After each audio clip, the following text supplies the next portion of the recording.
Football की दुनिया में हम हमेशा ये कहते हैं कि सदी में एक बार एक ऐसा प्लेयर निकल कर आता है जो कि जनरेशनल टैलेंट के नाम से जाना जाता है।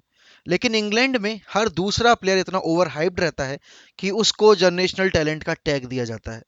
लेकिन आज हम जिस प्लेयर के बारे में बात करने वाले हैं वो वाकई में बहुत ही ज्यादा बढ़िया था। लेकिन कैसे उस प्लेयर को इंजरीज ने नीचे गिराया, कैसे उसका करियर एक ग्रेट बनने की जगह एक मीम मटेरियल बन के रह गया।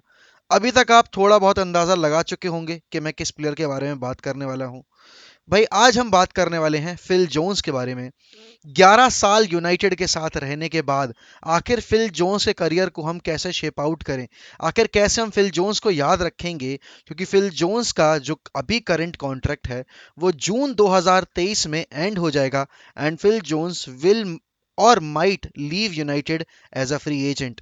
न्यूज़ अभी ये भी है कि फिल जोन्स इसी साल जा सकते हैं, लेकिन कौन क्लब उनको लेने को तैयार होगा और आखिर फिल जोन्स की कहानी है क्या, कैसे एक ऐसा प्लेयर जो कि एक टाइम पर one of the best regard किया जा रहा था अपकमिंग जनरेशन के लिए, कैसे वो सिर्फ एक मीम मटेरियल बन के रह गया।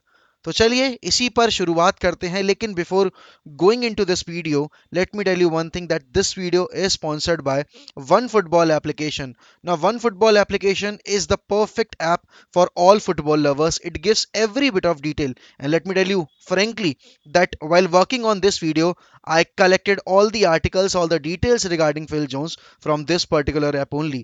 And as we all know, the transfer window is open and we need to keep an eye on, we need to keep a track on every bit of detail regarding our club or the players that are being linked with our club.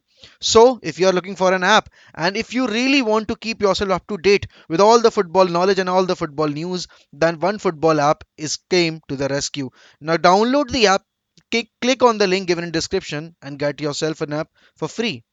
तो भाई चलिए शुरू करते हैं। Fill Jones का जन्म 21 फरवरी 1992 को Preston में हुआ और 10 साल की उम्र में ही फिल जोन्स ने ब्लैकबर्न रोवर्स की एकेडमी ज्वाइन कर ली।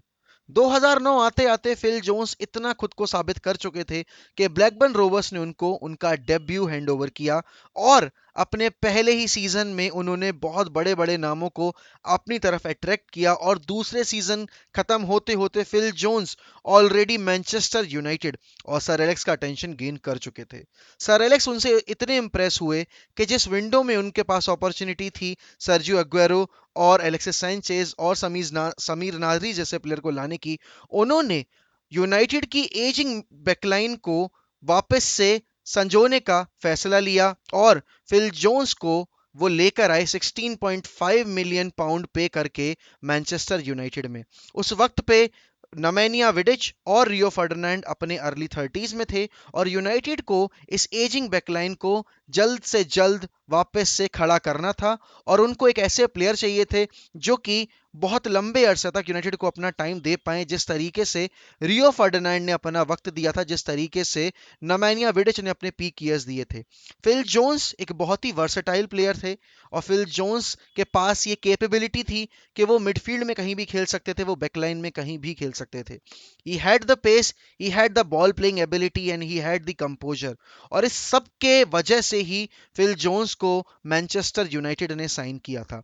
सर एलेक्स उनसे उनके पहले ही सीजन में इतने इंप्रेस हो गए थे कि उन्होंने उनको सीधे डंकन एडवर्ड्स से कंपेयर कर दिया। अब जो लोग डंकन एडवर्ड्स को नहीं जानते हैं, डंकन एडवर्ड्स यूनाइटेड के बसबी वेव्स के सूत्रधार थे, वो उनके फ्लैग बैरियर थे, फ्लैग कैरियर थे और वो अपनी जनरेशन के बेस्ट फुटबॉलर माने जाते हैं। इस बात की पुष्टि खुद सर बॉबी चार्ल्टन ने कर दी जब सर बॉबी चार्ल्टन ने बोला कि भाई फिल जोन्स का जो प्लेइंग स्टाइल है, जो उनका बॉल कैरी करने का तरीका है, जो उनका नेचर है पिच के ऊपर, वो बहुत ज्यादा मिलता जुलता है डंकन एडवर्ड्स से। और सर एलेक्स ने जो भी बात कही है फिल जोन्स के लिए, उस पर मैं 100% तरीके से अपनी सहमति जाहिर करता हूं। लेकिन यूनाइटेड का वो पहला सीजन और फिल जोन्स का वो पहला सीजन एकदम हंकी डोरी वाला नहीं था। सारी चीजें सही नहीं हो रही थी। यूनाइटेड उस सीजन अपना प्रीमियर लीग टाइटल हार गई गोल डिफरेंस पर मैन सिटी के अगेंस्ट, और मैन सिटी के अगेंस्ट गोल डिफरेंस पर हारने के बाद यूनाइटेड अगले सीजन पूरी पुरजोर तरीके से उतरी। अब ये पहले सीजन में फिल जोन्स को जहां बहुत सारी खुशियां देखने को मिली थी, वहीं उन्हें अपनी इंजरीज के बारे में पता चला कि उनके जो एंकल है, उनकी जो नीज है और उनकी जो बैक है, वो सस्टेन नहीं कर पा रही है इतनी यंग एज में भी प्रीमियर लीग के इतने टफ एटमॉस्फेयर में। और इसमें कोई दो राय नहीं है कि फिल जोन्स के पास टैलेंट की कोई कमी नहीं थी, लेकिन उनके पास वो फिजिकल एंड्योरेंस नहीं थी, वो फिजिकल स्टेबिलिटी नहीं थी, जब वो लंबे टाइम तक लगातार बेसिस पर प्रीमियर लीग या बड़े बड़े फिक्चर्स में compete कर पाते। और ये साल दर साल गिरता चला गया। जब अगले साल सर एलेक्स रिटायर हुए, तो उससे पहले ही फिल जोन्स ने अपने लिए जगह बना ली थी। बेड विद मैराडोना करके एक वेबसाइट है, उसके टॉप 100 यंग टैलेंट्स में फिल जोन्स का नाम डाला गया था, और उस वेबसाइट ने ये बोला भी था कि he could be the best player ever to play for Manchester United, he could be the best player ever for this England generation. But उसमें वो तभी सही साबित हो पाएंगे और वो खुद को तभी प्रूव कर पाएंगे वन ऑफ द बेस्ट या फिर बेस्ट ऑफ दिस जनरेशन, अगर वो खुद को फिजिकली फिट रख पाए। और भाई सर एलेक्स ने तो यहां तक बोल दिया ही could be the greatest ever player for Manchester United. जो आए हैं, चाहे वो अकेडमी से आए हो चाहे वो नहीं आए हो, Phil Jones has that potential to overcome Cantona, Ronaldo, आपके ब्रायन रॉबसन, आपकी होली ट्रिनिटी और इवन डंकन एडवर्ड्स। बट किस्मत को कुछ और ही मंजूर था, और जैसे जैसे वक्त गुजरता चला गया, वैसे वैसे फिल जोन्स की इंजरीज आगे आती चली गई, और उनका करियर जो है वो शॉर्ट लिव्ड होता चला गया। एक प्लेयर जो कि एक टाइम पर वन ऑफ द बेस्ट घोषित किया जा चुका था, अपकमिंग ग्रेट घोषित किया जा चुका था, अब वो एक मीम मटेरियल बन चुका था। एक मीम मटेरियल जो कि उसकी खुद की कंट्री मीडिया ने उसको बनाया था, क्योंकि यूनाइटेड पिच पर अच्छा नहीं कर रही थी। और फिल जोन्स की वो पिक्चर्स हमेशा वायरल होती थी जब भी वो यूनाइटेड के लिए खेले। जब वो डिफेंड करते थे, तो वो अजीबोगरीब चेहरे जो उनके बनते थे डिफेंड करते टाइम, उनको वायरल करके फिल जोन्स के करियर को हैम्पर किया, फिल जोन्स की पब्लिक इमेज को हैम्पर किया, और अल्टीमेटली फिल जोन्स को इस कदर मजबूर कर दिया सोशल मीडिया से बाहर भागने के ऊपर, कि सन 2017 से फिल जोन्स ने अपने इंस्टाग्राम पर कोई भी पोस्ट शेयर नहीं किया है। 5 साल होने को आए हैं, फिल जोन्स ने किसी भी तरह की कोई भी सोशल मीडिया एंगेजमेंट नहीं की है अपने फैंस के साथ, या फिर सोशल मीडिया पे किसी और बंदे के साथ। वो पब्लिक मीटिंग्स अटेंड नहीं करते हैं, वो पब्लिक इवेंट्स अवॉइड करते हैं, जस्ट बिकॉज वो फेस नहीं करना चाहते वही सारी चीजें जो एक टाइम पर मीडिया ने उनको फोर्स करके डाला था उस सिचुएशन में। इस सब के बीच में फिल जोन्स का जो कंपैरिजन डंकन एडवर्ड्स से किया जा रहा था, उसके पीछे बहुत सारी वजह थी। जिस दिन डंकन एडवर्ड्स ने अपनी जान गंवाई थी, 21 फरवरी 1958 को, उसी दिन ठीक 1992 में फिल जोन्स का जन्म हुआ था। तो बहुत सारी चीजें कोइंसाइड कर रही थी, चाहे उनका प्लेइंग स्टाइल हो, चाहे उनकी वर्सेटैलिटी हो, चाहे ये एक दिन हो जो कि फिल जोन्स और डंकन एडवर्ड्स की हिस्ट्री को रिलेट करता हो। और फिल जोन्स ने 2019 में दिए गए इंटरव्यू में ये बोला भी था कि मुझे कभी इतना ज़्यादा प्रेशर लगा नहीं, मैंने कभी इसके बारे में इतना डीपली सोचा नहीं, लेकिन जैसे जैसे आप बड़े होते हो या फिर जैसे जैसे आपका करियर आगे बढ़ता है, वैसे वैसे फैंस की एक्सपेक्टेशंस आपसे बढ़ती जाती हैं, और ये कंपैरिजंस ज़्यादा से ज़्यादा आपके ऊपर प्रेशर पुट करते रहते हैं, क्योंकि अभी तक आपको सिर्फ अपने आप को साबित करना था, लेकिन अब अपने आप को आपको साबित करने के अलावा उन सारे लोगों की एक्सपेक्टेशंस को भी मैच करना था जो आपको एक ग्रेट प्लेयर से कंपेयर करके अपने में आशा लगाए बैठे थे। यहाँ पर जब सर एलेक्स का रिटायरमेंट हुआ, उसके बाद लुई वैन हाल आए, उसके पहले डेविड मॉयस आए थे, लेकिन किसी ने भी फिल जोन्स को उस तरीके से यूज नहीं कर पाया जिस तरीके से फिल जोन्स की बॉडी चाहती थी, क्योंकि बहुत सारे प्लेयर्स के करियर में बहुत सारे रिस्ट्रिक्शंस आते हैं उनकी फिजिकलिटी की वजह से, और फिल जोन्स के साथ वही सारी दिक्कतें हो रही थी। जैसे जैसे साल आगे बढ़ते चले गए, वैसे वैसे फिल जोन्स की फिजिकल वल्नरेबिलिटी हमारे सामने आती चली गई, और फिल जोन्स एक टाइम पर इतने खराब दौर में आ गए कि सन 2011 से लेके सन 2021 के बीच में, इन 10 सालों के बीच में, फिल जोन्स का जो average PL game every year का वो था रेट, वो घट के रह गया 16.5 गेम्स पर सीजन का। और ये दिखाता है कि एक प्लेयर जो कि ब्रिंक ऑफ ग्रेटनेस पे था, या फिर he who could have become the greatest ever Englishman, वो इंजरीज की वजह से नहीं वो अचीव कर पाया। सन 2019 में और यूनाइटेड के ऊपर हमेशा से ये आरोप लगता रहा है, जिसपे मैं भी एग्री करता हूं, कि वो फ्रिंज प्लेयर्स को हमेशा कॉन्ट्रैक्ट रिन्यूअल देते रहते हैं। लेकिन उस पॉइंट ऑफ टाइम पर जब 2019 में फिल जोन्स को नया कॉन्ट्रैक्ट ऑफर किया गया, जब ओले गनर सोल्शायर मैनेजर थे, तब बहुत सारे लोगों ने आईब्रोज रेस की। बहुत सारे लोगों ने ये कहा कि एक ऐसे पॉइंट ऑफ टाइम पर जब यूनाइटेड की टीम रीबिल्ड फेज में जा रही है, तो क्यों फिल जोन्स को नया ऑफर दिया जा रहा है, क्यों फिल जोन्स के ऊपर इतना भरोसा जताया जा रहा है, क्यों फिल जोन्स को बार बार बार कॉन्ट्रैक्ट एक्सटेंशन दिए जा चुके हैं, जबकि वो यूनाइटेड के लिए पूरे सीजन में 20 गेम भी नहीं खेल पाते। और इसमें कोई दो राय नहीं है, क्योंकि सन 2013-14 के बाद यूनाइटेड में फिल जोन्स को कभी भी 25 गेम खेलते नहीं देखा प्रीमियर लीग में। जी हाँ, ये रियलिटी है। आखिरी बार जब फिल जोन्स ने 25 से ज्यादा प्रीमियर लीग गेम्स खेले थे, वो सन 2013-14 की कैंपेन थी, जब फिल जोन्स ने in total Premier League fixtures attend किए थे 26। उसके बाद से जो फिल जोन्स का इन्वॉल्वमेंट रेट था वो कम होता चला गया। लेकिन एक टाइम ऐसा भी आया था जब फिल जोन्स जोसे मुरीन्यो के अंडर बहुत ही क्रूशल सेंटर बैक निकल निकले थे।